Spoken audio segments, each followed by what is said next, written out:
Hello, everybody. Today's first review is going to be Everything, Everywhere, All at Once, which was a movie that kind of definitely looked interesting to me. I don't know, did I watch this one in the theaters? No, I don't think I did. No, this was actually my first time watching this movie. Yes, I'd never seen it before. Now that I'm saying that, I feel kind of stupid thinking that I even went to see it in theaters.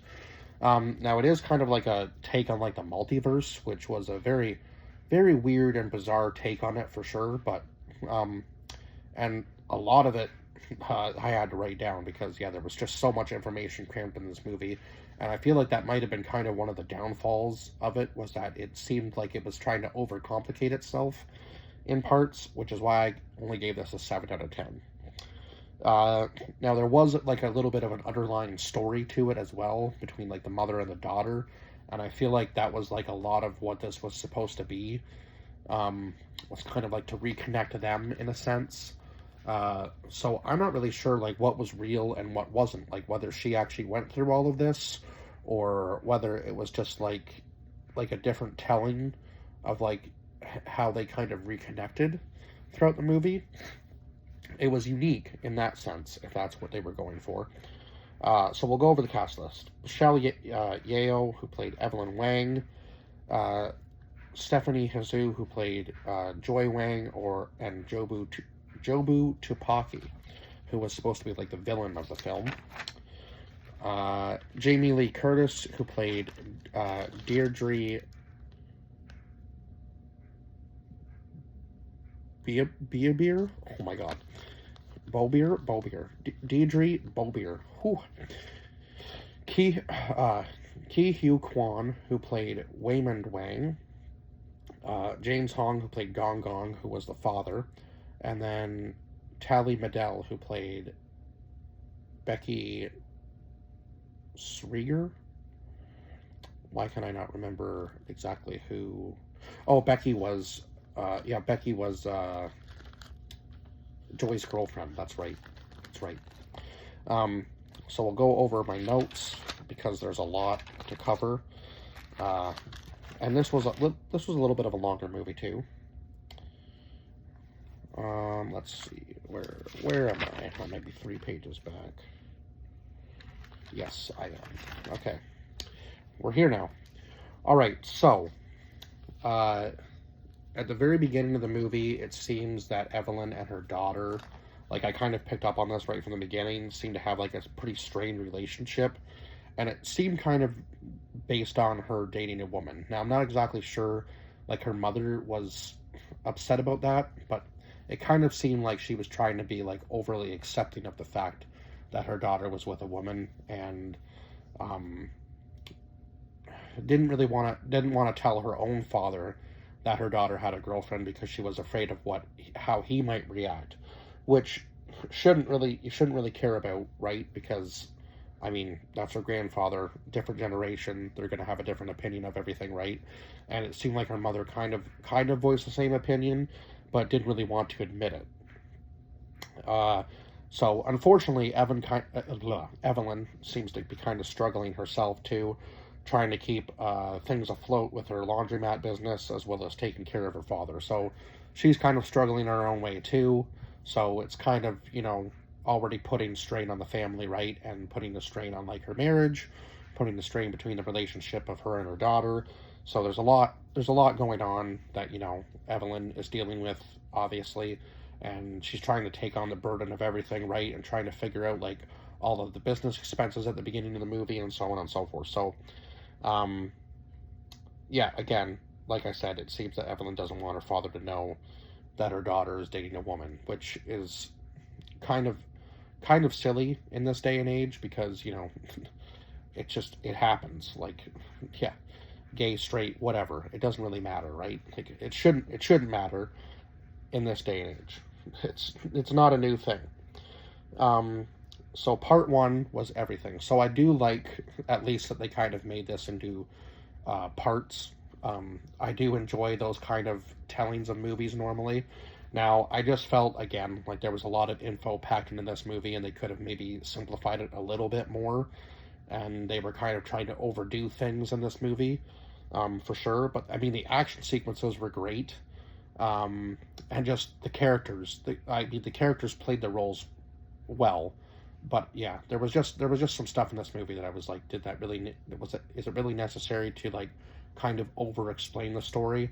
And I didn't really understand why her daughter like the her daughter like as the Jobu character decided to use like a bagel as like a portal in a sense.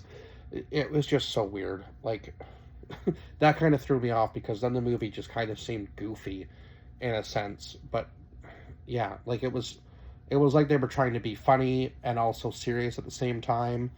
And yeah, it was just a very weird contrast there with that whole situation. So Evelyn's husband seems to kind of like be going in and out of like this weird, uh, almost like almost like he remembers but doesn't remember what he's doing in a sense. And eventually he does explain what's going on because you can see like in the laundromat where he's like jumping all around and you're like, what is going on in the background here? Like, why is her husband all of a sudden like doing all these stunts and stuff? And makes it look like he's a totally different person than he was when he was upstairs. So yeah, just there was a lot to be explained, obviously, as the movie goes on. So he like gives her like the set of instructions in the elevator to follow when she's doing this meeting with like I believe some sort of or no an IRS agent. So I'm not exactly sure what they do, but I believe she was trying to get like all of her finances together to do like her taxes and stuff, right? So I guess that's probably what an IRS agent does in the States. I'm not. Did we call them IRS here in Canada? I don't think we do. But anyway, so he kind of explains eventually that he is from another universe, does he not?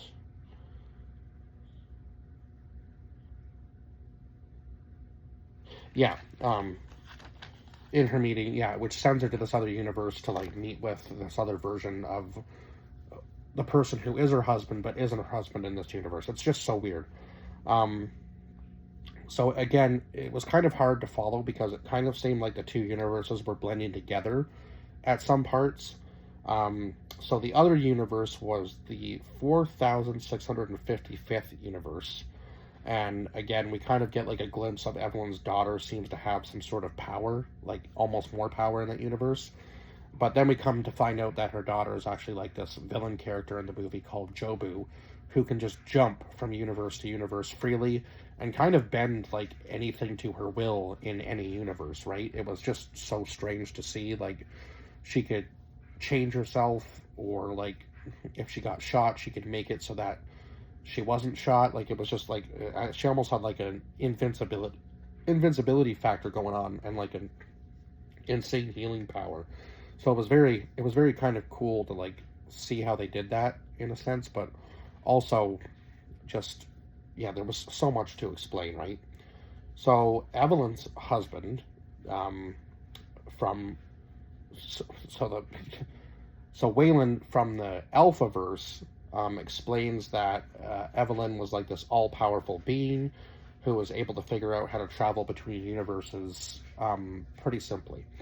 So he also tells her that in each universe that he has traveled to, that each Evelyn has been murdered in each other universe that he's traveled to so far. So he's now like sort of looking for the proper Evelyn to, I guess, make everything kind of correct again. Um, so Evelyn is eventually able to, this Evelyn in this universe is able to eventually verse jump properly. So I guess in the other universe, the 4655, Evelyn pushed the person who was her daughter in this universe to, in the Alphaverse, to like the brink, I guess. And now her daughter, Joy or Jobu, like experiences all the universes like all kind of at the same time, which is why she's able to like travel so easily and like bend everything to like her own will in a sense. So yeah, like I said, Joy turns out to be Jobu, the evil that Waymond, sorry, had warned. Uh, was it Waymond? Yeah, sorry, I've been saying Wayland, but it was Waymond. My bad. Yeah, that Waymond had warned her about.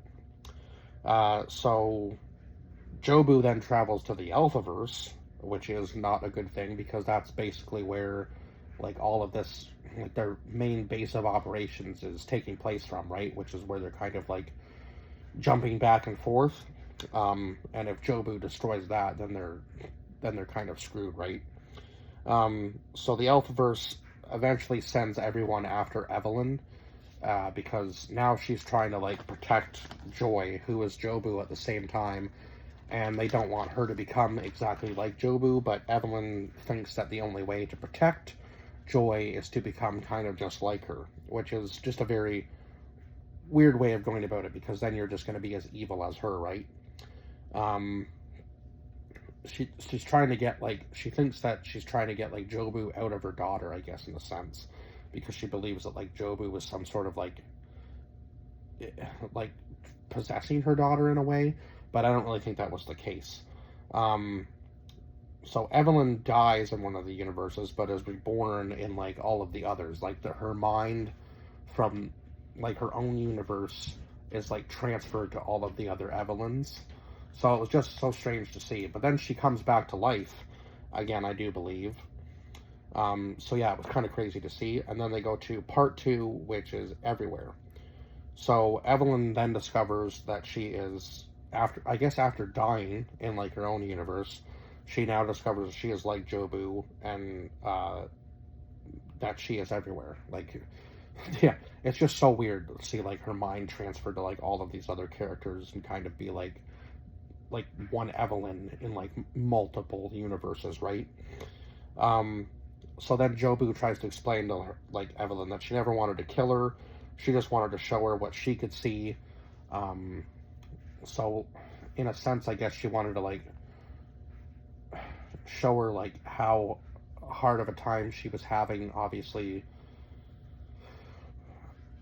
like trying to get any sort of relationship with her mother, sort of thing, and so on and so forth. Like, yeah, because Jobu kind of explains a little bit about like loving her, but also having a hard time dealing with her in a sense.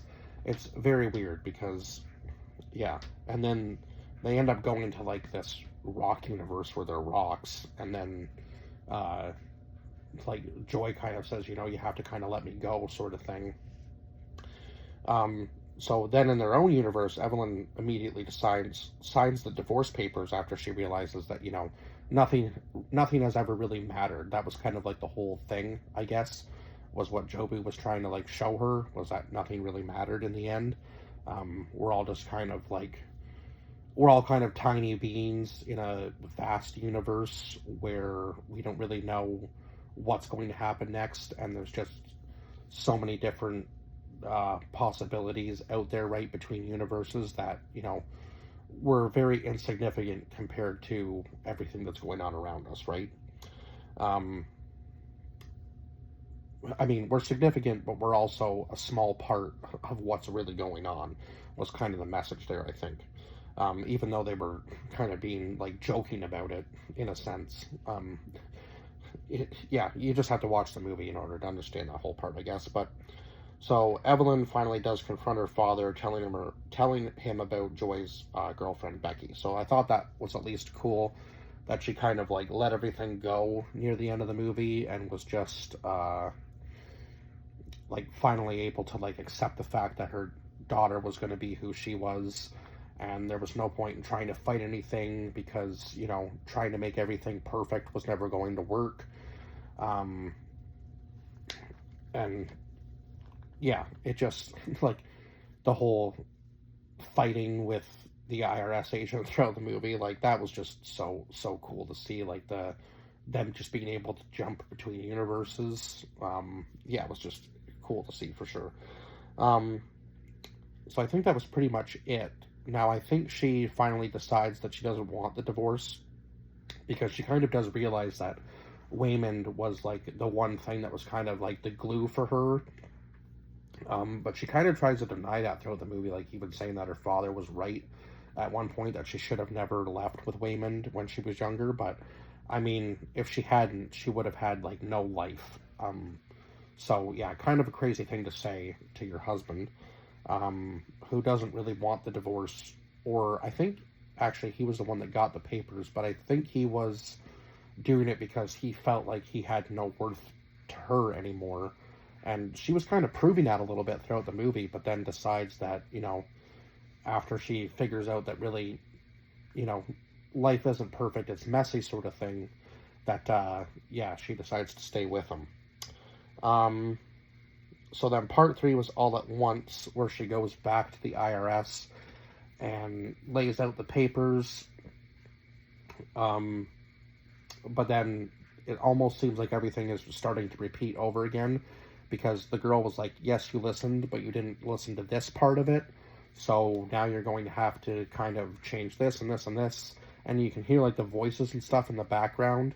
So it's almost like she's going to go back and try to make things different again a second time around. I don't know how she's going to do it or what she's going to change, but it's almost like now that she can freely travel through universes, she's going to try to do something else. We'll see. Yeah, but it kind of left it open-ended for sure for this movie. But the action sequences were good in this movie. Now they kind of... a lot of them were like super goofy, and there was a lot of super goofy moments in this movie. And yeah, there was a lot of over-explanation, I think, for what was going on story-wise. And again, some of it kind of seemed to clash. Like they were trying to be comedic at times, but also kind of keep it somewhat serious. And the whole like bagel thing being like the thing that had everything on it was kind of weird. It was just a weird concept there. I feel like they probably could have done a little bit something different there to make the movie a little bit more serious and impactful for, the mother-daughter relationship kind of being strained thing, if that's what they were going for in that sense. But yeah, there was just some things that they could have done differently for this movie, and some things that they could have, probably done a little bit less of, I find. And that's why I gave this a 7 out of 10, because there was just some stuff that, I felt wasn't really necessary. Like it was almost like an over complicated thing to have happening, and it almost seemed like there was like controversial moments of like how they could jump. Like at some points it was almost like she could jump too easily, and then at other points it was hard for her to jump. So yeah, it was just very kind of like all over the place. But I mean, it was an enjoyable movie for a one-time watch for sure. But other than that, I think that's pretty much all I can say about this movie, and I will see you guys in the next review. Bye bye for now.